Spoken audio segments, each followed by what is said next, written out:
इस 20 साल के लड़के को एक ऐसी जेल में लाया जाता है जहाँ कानून नहीं, सिर्फ ताकत की बोली चलती है, जहाँ हर कैदी खून से अपनी पहचान बनाता है। जेल के अंदर आते ही सब कैदी उसकी जान के दुश्मन बन जाते हैं, लेकिन उन बेचारों को क्या पता था कि जिस लड़के से वो पंगा ले रहे हैं वो असल में उन सब का बाप होता है। तो कहानी की शुरुआत में हमें कुछ कैदियों से भरी एक वैन दिखाई जाती है जो कि कैदियों को लेकर सीधा चीन की एक जेल में एंटर मारती है। इस जेल में कोई आम कैदी नहीं रहते, बल्कि ऐसे ऐसे कैदी रहते हैं जो सबसे खतरनाक क्रिमिनल्स होते हैं। जो कोई भी उनके सामने कमजोर दिखता या उनकी बात नहीं मानता वो उसे सीधा जान से मार दिया करते। और आज भी कुछ कैदी इस जेल में लाए जाते हैं, जिनमें से एक 20 साल का कम उम्र कैदी रिकी भी शामिल होता है। उसे इस जेल में इसलिए लाया गया था क्योंकि उसने एक आदमी को बेरहमी से उसका सर खोलकर मार डाला था। रिकी को यहाँ इस जेल में पूरे 10 साल की सजा सुनाई गई थी, लेकिन इस जेल में 1 साल भी मानो जैसे हजारों साल के बराबर होता। जैसे ही रिकी मेटल डिटेक्टर से गुजरता है वहाँ लाल बत्ती जलना शुरू कर देती है, जिसे देखकर गार्ड्स उसे रोककर तुरंत उसकी चेकिंग करने लगते हैं। लेकिन यहाँ चेक करने के बाद भी उन्हें रिकी के पास से कुछ भी नहीं मिलता और यहाँ मेटल डिटेक्टर अभी भी बार बार दिखा रहा था कि उसके पास कुछ तो लोहे का सामान मौजूद है। इसलिए वो गार्ड्स उसे एक एक्सरे मशीन के पास लेकर जाते हैं। जब मशीन चालू होती है तो हम देखते हैं कि रिकी की छाती में पूरी 5 गोली फंसी होती है। यह सब देखकर वहाँ खड़े गार्ड्स हैरान रह जाते हैं कि आखिर कोई इंसान ऐसे कैसे अपने शरीर में इतनी सारी गोलियां लेकर भी सही सलामत खड़ा रह सकता। वहाँ गार्ड रिकी से कहता है कि तुमने इन गोलियों को अपने शरीर से निकलवाया क्यों नहीं। आगे से रिकी उन्हें बताता है कि ये गोलियां मेरे शरीर के लिए एक पावर, इसलिए मैंने इन्हें नहीं निकाला। फिर हमें दिखाया जाता है कि यह जेल दरअसल पूरे 4 अलग अलग हिस्सों में बंटी हुई है और हर ब्लॉक पर एक खतरनाक कैदी का आतंक होता है। ये चारों अपने अपने ब्लॉक्स के शहंशाह होते हैं, जो चाहे करते हैं, जिसे मन किया सजा देते हैं। हर ब्लॉक का लीडर अपने इलाके में किसी को सांस तक अपनी मर्जी के बिना लेने नहीं देता और जेल का हर एक कोना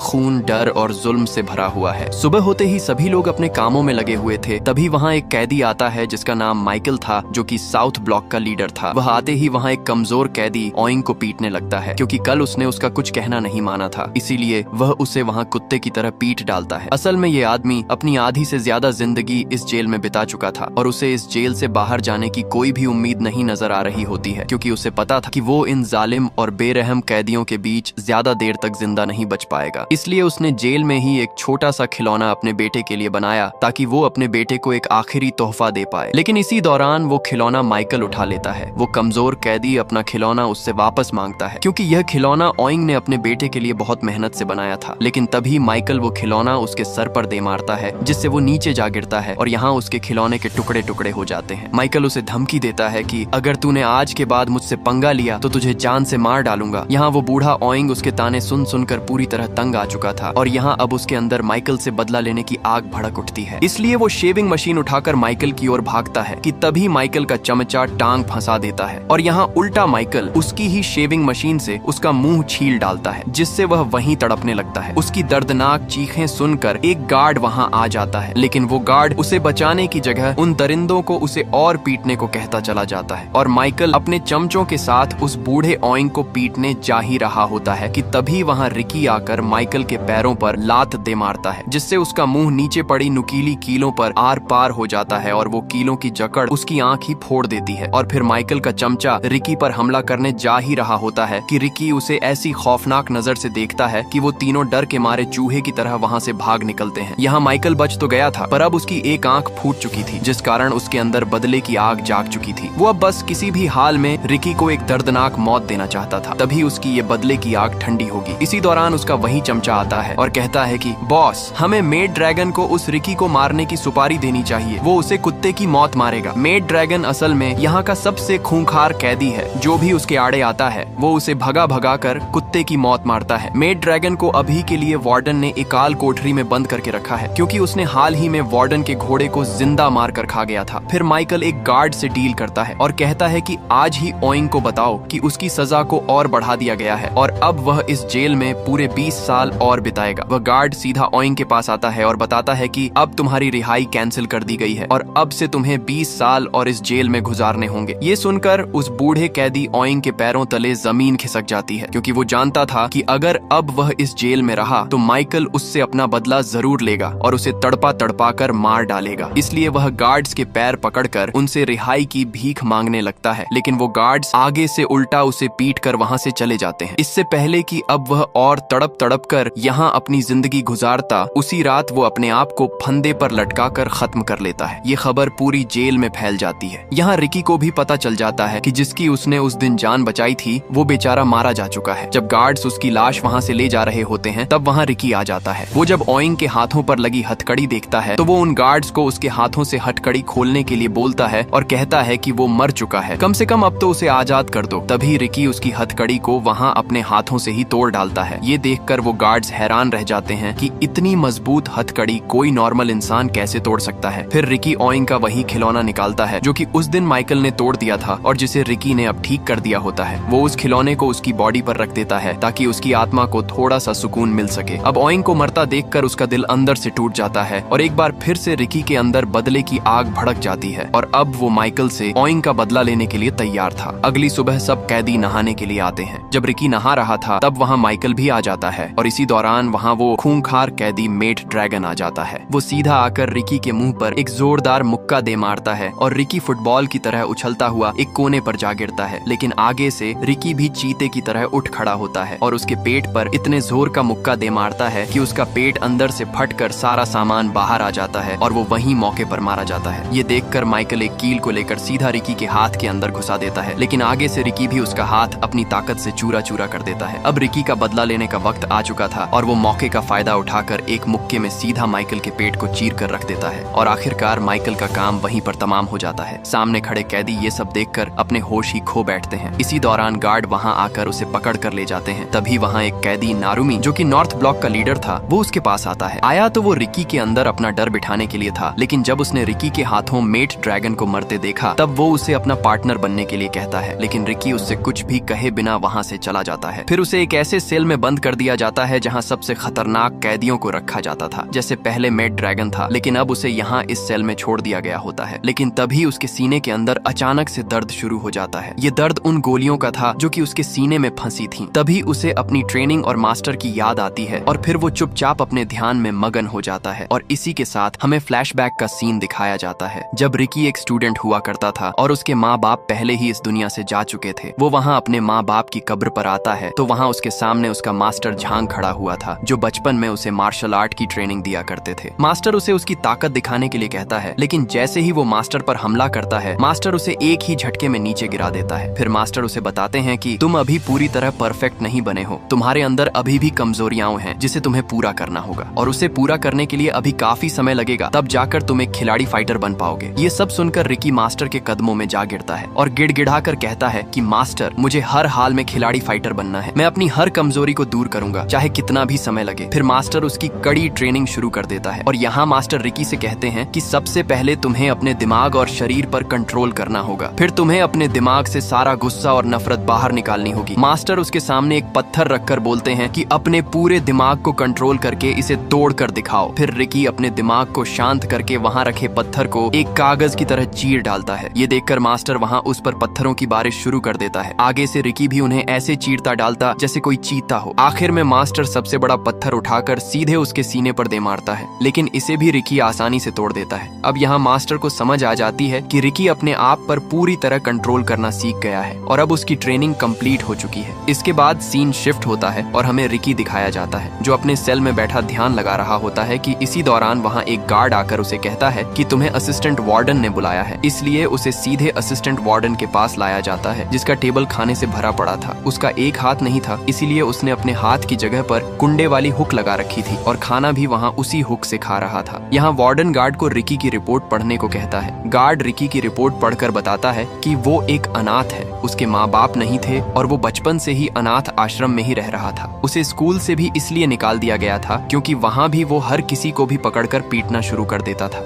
इसलिए उसने म्यूजिक कॉलेज में दाखिला लिया जहाँ उसने बांसुरी बजाना सीखा। यहाँ तक कि उसने अपनी कम उम्र में ही एक गैंग के साथ मिलकर एक आदमी की सर फोड़कर जान ले ली थी, इसलिए उसे यहाँ इस जेल में लाया गया। ये सुनकर वार्डन उसके पास आकर पूछताछ करने लगता है कि तुम्हारे सीने में ये 5 गोलियां आखिर आई कैसे। लेकिन रिकी मुस्कुराते हुए उस वार्डन को कोई भी जवाब नहीं देता। इसीलिए वार्डन उसे एक तस्वीर दिखाता है जो रिकी की दोस्त की थी। रिकी जब उसे लेने के लिए अपना हाथ आगे बढ़ाता है तभी असिस्टेंट वार्डन उसके हाथ पर अपनी वो कुंडे वाली हुक घोंप देता है और लगातार उस पर मुक्कों की बारिश कर देता है। वार्डन उसका मुंह खुलवाने की बहुत कोशिश करता है, लेकिन आगे से रिकी उसके मुंह पर अपना खून थूक देता है। इससे गुस्से में आकर वार्डन उसकी तस्वीर तस्वीर को मरोड़ डालता है, जिसे देखकर रिकी का खून खौल उठता है और फिर उसने वहीं पर टेबल के 2 टुकड़े कर दिए। ये देखकर वार्डन बिल्ली की तरह एक कोने में जा छुपा। रिकी उसका मुंह तोड़ने ही वाला था, लेकिन उसने अपने गुस्से को काबू किया और वहाँ से चुपचाप चला गया। रात को रिकी अपने सेल में बैठकर उस तस्वीर को देखकर बहुत दुखी होता है, क्योंकि ये तस्वीर उसकी दोस्त मेको की थी, जो पहले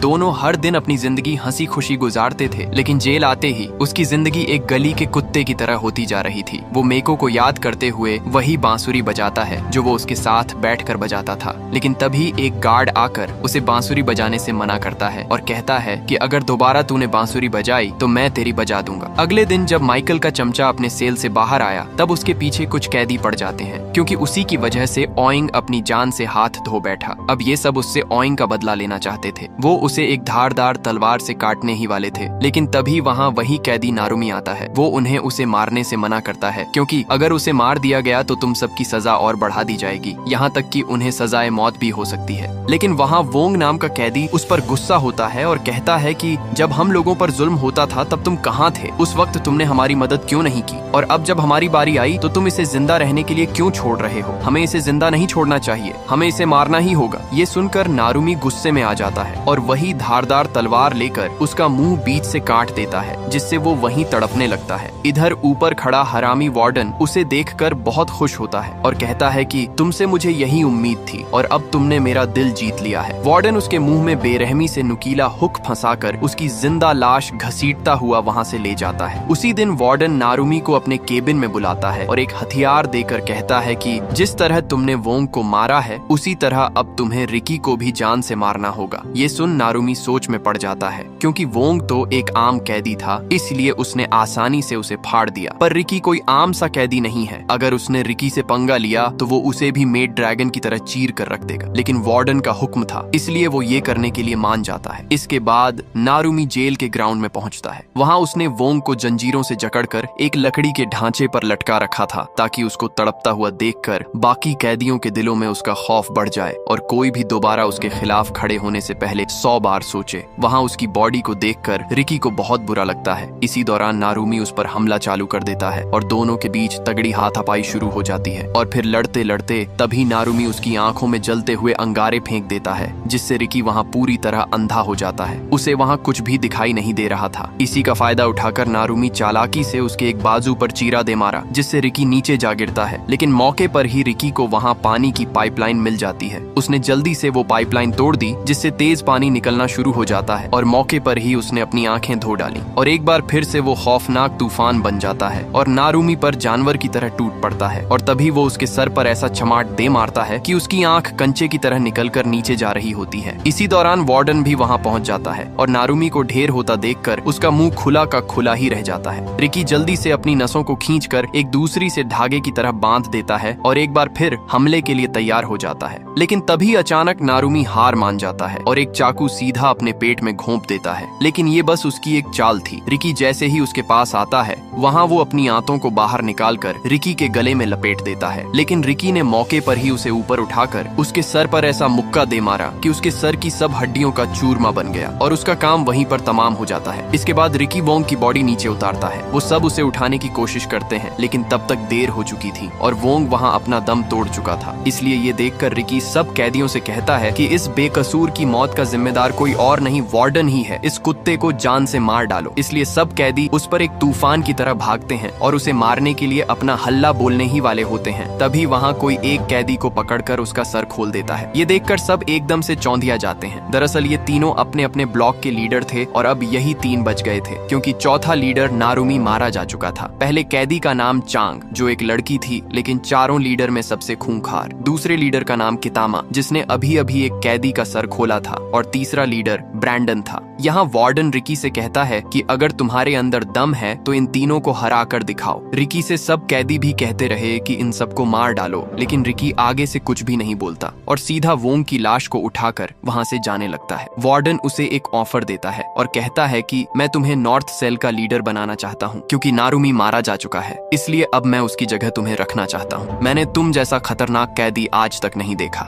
लेकिन रिकी फिर से आगे से उसे कुछ भी नहीं कहता, क्योंकि वो उसके इशारों पर नाचने वाला कुत्ता बनना नहीं चाहता था। वो अब पूरी तरह टूट चुका था, क्योंकि उसी की वजह से सब उसके साथ ही अपनी जान से हाथ धो बैठे। दूर बैठा एक लड़का जो इस जेल में कैदी था, वो रिकी को देख रहा था। जब रिकी एक पत्ते से एक सुरीली धुन बजाता है, तब वो लड़का भी पत्ते से धुन बजाने की कोशिश करता है, लेकिन कई कोशिश के बाद भी वो धुन नहीं बजा पाता। तभी रिकी उसके पास आकर बैठ जाता है और उसे धुन बजाना सिखाने लगता है, लेकिन इसी दौरान वो लड़का वहाँ रोने लगता है। रिकी उसे कहता है कि दोस्त, तुम रो क्यों रहे हो, आखिर क्या हुआ है? तब वो लड़का अपना मुंह खोलता है तो वहाँ उसकी आधी जबान कटी मिलती है। दरअसल वार्डन का एक राज था जो सिर्फ उसे ही पता था, इसीलिए वार्डन ने अपना राज छुपाने के लिए उसकी जबान ही काट डाली। यह देखकर रिकी के अंदर वार्डन से बदला लेने की आग और भी बढ़ जाती है। रिकी उसे अपनी वो बांसुरी दे देता है। जैसे ही वो उस बांसुरी को बजाता है तो वो बांसुरी बजने लगती है, जिसे देखकर वो बहुत खुश होता है। खुश होकर वो लड़का बदले में रिकी को कुछ पत्ते देता है ताकि वो भी उन पत्तों से बांसुरी बजा सके।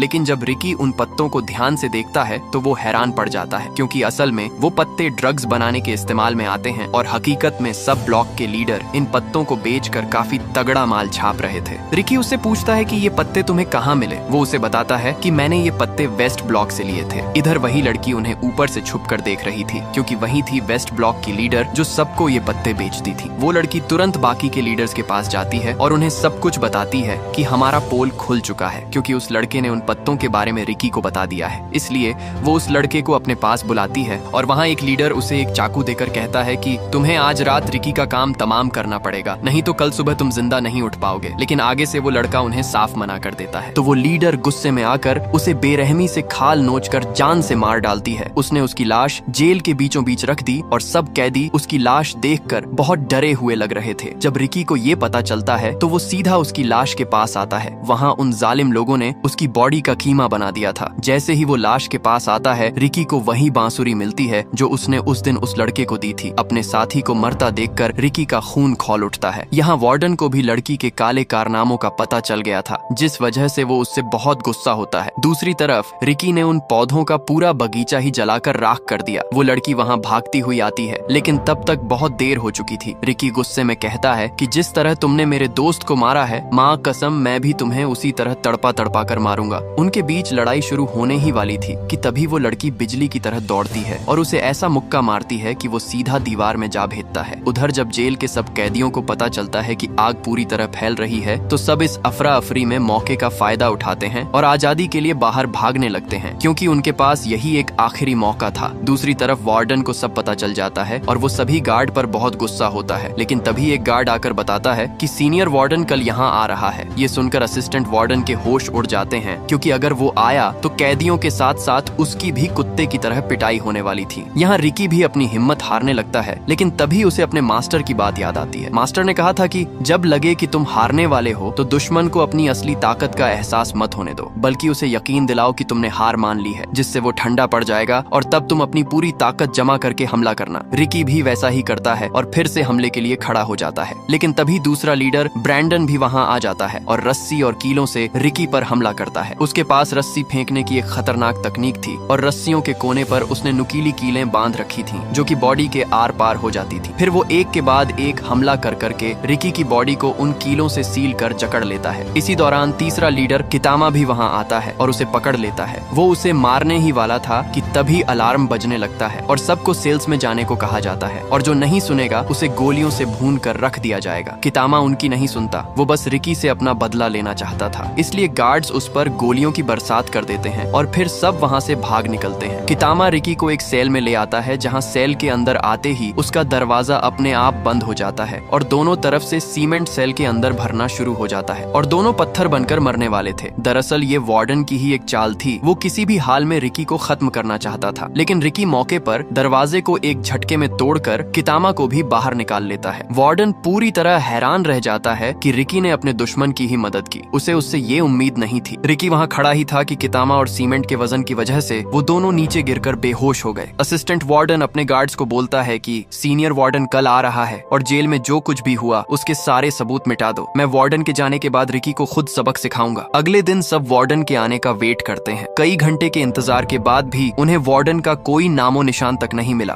और फिर सब थक कर वहीं सो जाते हैं कि तभी वो दूर से वार्डन की कार आती देखते हैं, जिसे देखकर सब वहाँ चौकन्ने हो जाते हैं। वार्डन के साथ उसका बदसूरत बेटा भी था। आते ही असिस्टेंट वार्डन सीनियर वार्डन जून सांग को बताता है कि कल रिकी नाम नाम के एक कैदी ने गुस्से में हमारे सारे नशे की खेती में आग लगा दी। ये सुनकर वार्डन उस पर बहुत गुस्सा होता है। उसके बाद असिस्टेंट वार्डन उसे रिकी के पास लाता है, जहाँ रिकी एक सेल में बंद था और उसकी पूरी बॉडी सीमेंट से जकड़ी हुई थी। लेकिन तभी रिकी ने अपनी बॉडी से सारा सीमेंट की परत को तोड़ फेंका और मौके पर ही उसने वार्डन की गुद्दी दबोच ली। लेकिन इससे पहले कि वो उसे वहाँ जान से मारता कि इतने में वहाँ पीछे से दीवार तोड़ता हुआ कितामा उस पर हमला कर देता है। कितामा उसके हाथों को सेल की मोटी सलाखों में जकड़ देता है और फिर उस पर लगातार मुक्कों की बारिश कर देता है। एक के बाद एक मुक्का रिकी की कमर की ऐसी की तैसी कर देता है। उस दिन उसने कितामा की जान बचाई, पर कितामा तो उस पर बिल्कुल रहम नहीं खाता है। तभी उसने अपनी पावर दिखाई और उसने कितामा के मुंह पर एक ऐसा मुक्का मारा कि उसका गला फट कर बाहर आ गया। फिर रिकी ने उसके हाथ पर ऐसा वार किया कि उसका आधा हाथ ही चीर जाता है और कितामा वहीं पर ढेर हो जाता है। ये देखकर वार्डन ने सेल के ऊपर की हाइड्रोलिक प्रेस चालू कर दी, जिसे रिकी रोकने की बहुत कोशिश करता है कि तभी वार्डन उसे एक 440 वोल्ट का जोरदार झटका दे मारता है, जिससे झिलमिलाकर रिकी नीचे गिर पड़ता है। वो हाइड्रोलिक प्रेस उसका कीमा बनाने ही वाली होती है कि तभी अचानक वो प्रेस ऊपर जाने लगती है। तब हमारे सामने कितामा आता है, जिसने उस हाइड्रोलिक प्रेस को रोके रखा था। असल में कितामा के दिल में रिकी के लिए रहम आ गया था, क्योंकि उसने भी पहले उसकी जान बचाई थी। रिकी तुरंत चीते की तरह सलाखें तोड़ बाहर निकल आता है। फिर वो कितामा की भी बाहर आने में मदद करने की कोशिश करता है, लेकिन कितामा में अब जान नहीं बची थी। यहाँ कितामा अपनी हिम्मत हार जाता है और वो हाइड्रोलिक प्रेस उसे वहीं छपटा देती है जैसे कोई पापड़ हो। मरते वक्त कितामा से उधर एक फोटो बाहर आती है, जिसमें उसकी माँ और उसकी फोटो थी, जिसे देख रिकी उन दोनों वार्डन पर अपना गुस्सा निकालता है कि तभी वार्डन एक बटन और दबा देता है, जिससे रिकी बेचारा एक काल कोठरी में जा गिरता है। फिर सीन शिफ्ट होता है और हमें दिखाया जाता है कि उसकी गर्लफ्रेंड मेको एक दिन रात को लाइब्रेरी से घर की ओर वापस जा रही होती है कि इसी दौरान उसे कुछ बदमाश लोग दिखाई देते हैं जो कि गलत काम कर रहे होते। ये देख मेको पुलिस स्टेशन की ओर जा ही रही होती है कि एक बदमाश मेको को पकड़ लेता है और फिर अपने साथ अपने अड्डे पर ले जाते हैं और अपने बॉस को उस लड़की के बारे में बताते हैं कि बॉस, हम आपके लिए एक तोहफा लाए हैं। और फिर उसका बॉस मेको को बेहोश करके उसके साथ गलत काम कर देता है। बेचारी मेको यह सदमा सह नहीं पाती है और मौके का फायदा उठाकर उन बदमाशों से बचकर वहां से भाग निकलती है और बिल्डिंग की छत पर जा पहुंच वहां से छलांग लगा देती है और मेको वहीं मर जाती है। जब रिकी को यह पता चलता है तो उसका दिल अंदर से चूर चूर हो जाता है। फिर वो उसी रात उस आदमी को ढूंढ निकालता है जिसने उसकी दोस्त की जान ली, जिसे देख वो आदमी रिकी पर लगातार 5 गोलियां चला देता है, लेकिन रिकी को कुछ महसूस नहीं होता। वो उस आदमी की टांग तोड़ देता है ताकि वो वहां से भाग न सके और फिर वो उसे बेरहमी से सर फोड़कर जान से मार देता है। और यही रिकी का जुर्म था, जिसकी वजह से उसे इस नर्क में बंदी बनाया गया था। आगे कहानी में रिकी को फिर से वो लोग नुकीले सरियों में फंसा देते हैं और वार्डन उससे उसकी ताकत के बारे में पूछता है कि तुम्हारे पास ऐसी कौन सी ताकत है कि तुम इतना कुछ सहने के बाद भी जिंदा खड़े रह पा रहे हो। लेकिन रिकी भी आगे से अपना मुंह नहीं खोलता। इसलिए वहाँ वही ईस्ट ब्लॉक वाली लीडर लड़की, जिसके हाथ में बहुत सारे ब्लेड्स थे, वो उन सारे ब्लेड्स को रिकी के मुंह में ठूंस देती है और ऊपर से टेप लगा देती है और एक के बाद एक वो लगातार उसके मुंह पर तमाचे मारती है, जिससे रिकी का मुंह खून से लाल लाल हो जाता है। इसी बीच वार्डन आता है और उसके मुंह से टेप हटाता है, लेकिन रिकी आगे से सारे ब्लेड्स उसके मुंह पर गुटके की तरह थूक देता है और सारे ब्लेड्स वार्डन के मुंह में धंस जाते हैं। फिर काफी मारपीट के बाद रिकी को वापस एक काल कोठरी में डाल देते हैं। यहाँ रिकी ने काफी दिनों से कुछ नहीं खाया होता है, इसलिए वो अब बस एक जिंदा लाश की तरह था कि उसी दिन एक कैदी छुपकर उसे खाना देने आता है। वो खाना देकर जैसे ही जाता है कि तभी पीछे से वही कैदी उसे देख लेता है जो माइकल का चमचा था और वो तुरंत वार्डन को उसके सेल में ले आता है। आते ही वार्डन उस बेचारे कैदी को मार देता है और उसे घसीटते हुए सीधा रिकी के सेल तक लाता है। लेकिन जब वो रिकी के सेल में देखता है तो रिकी वहाँ नहीं था, सिर्फ जंजीरें पड़ी थी। असल में रिकी छत से चिपका हुआ था और जैसे ही वार्डन अंदर आता है, रिकी मौके पर ही उस पर हमला कर देता है। रिकी जब बाहर आकर उस कैदी को देखता है तो वो मर चुका था, जिसे देखकर उसका खून खौलने लगता है। ये देखकर वार्डन वहाँ से अपनी जान बचाते हुए भागता है, लेकिन नीचे आते ही सब कैदी उसे घेर लेते हैं और इसी दौरान गार्ड्स और कैदियों के बीच जंग शुरू हो जाती है। इधर सीनियर वार्डन पूरी जेल का जायजा ले रहा होता है। उसे दूसरी तरफ हो रही जंग का कोई अंदाजा नहीं था। इसी दौरान एक कैदी उसके पीछे कुछ गलत बोल देता है, जो सुनकर वार्डन को हजम नहीं होता और वो बेरहमी से उस कैदी का हाथ काट देता है ताकि कोई दोबारा ऐसी गलती न करे। इसी बीच रिकी वहाँ पहुँच जाता है। ये देखकर वार्डन तुरंत उस पर गोली चला देता है, लेकिन रिकी असिस्टेंट वार्डन को आगे कर देता है और गोली सीधा उसे लगी, जिससे उस वार्डन का पेट गुब्बारे की तरह फूल कर फट जाता है। इसी दौरान वो लड़की वहाँ पहुँचती है और रिकी पर हमला करती है। उसका साथी ब्रैंडन भी रिकी पर नुकीले कील फेंकता है, जिससे रिकी वहाँ उबलते हुए पानी में जा गिरता है और वहाँ बुरी तरह तड़पने लगता है। वो लड़की उस पर लात से हमला करती है, लेकिन मौके पर रिकी उसका पैर उबलते पानी में घोंप देता है और वहीं पर उसकी वो टांग चीर डालता है। ये देखकर ब्रैंडन अपनी जान बचाकर वहाँ से भागता है, लेकिन पीछे से वार्डन उस पर गोली चला देता है और वो भी वहीं पर फट जाता है। यहाँ वार्डन और रिकी दोनों आमने सामने खड़े थे। तभी रिकी उड़ता हुआ उसे ऐसी लात मारता है जिससे वो सीधा एक दीवार के साथ जा टकराता है। लेकिन इसी दौरान वो वार्डन वहाँ कांपने लगता है और देखते ही देखते वो वार्डन वहाँ एक बहुत बड़े मॉन्स्टर में बदल जाता है। और यहाँ हमें पता चलता है कि रिकी की तरह वार्डन के पास भी एक खास किस्म की ताकत थी जो उसे खतरनाक जानवर बनाती है। पहले तो वो जानवर रिकी को कुत्ते की तरह पीट देता है, पर रिकी अपने दिमाग से काम लेता है और उसे उठाकर सीधा पास चल रहे ग्राइंडर में फेंक देता है और उसे जोर से ग्राइंडर के अंदर दबाकर उसका आम पापड़ बना डालता है और आखिर में रिकी उसका बचा हुआ सर उठा लेता है। दूसरी तरफ सब कैदी और गार्ड के बीच में एक बहुत बड़ी लड़ाई चल रही होती है कि तभी रिकी सभी को वार्डन का कटा हुआ सर दिखाता है। ये लड़ाई यहीं खत्म कर दो, नहीं तो तुम सबका भी यही हश्र होगा। और फिर रिकी भागते हुए जेल की दीवार पर एक जोर का मुक्का मारता है और उसे बीच से 2 टुकड़ों में तोड़ डालता है। और यहाँ रिकी के साथ सभी कैदी भी आजाद हो जाते हैं और मूवी खत्म। अच्छी लगी हो तो लाइक और सब्सक्राइब कर जाना, नहीं तो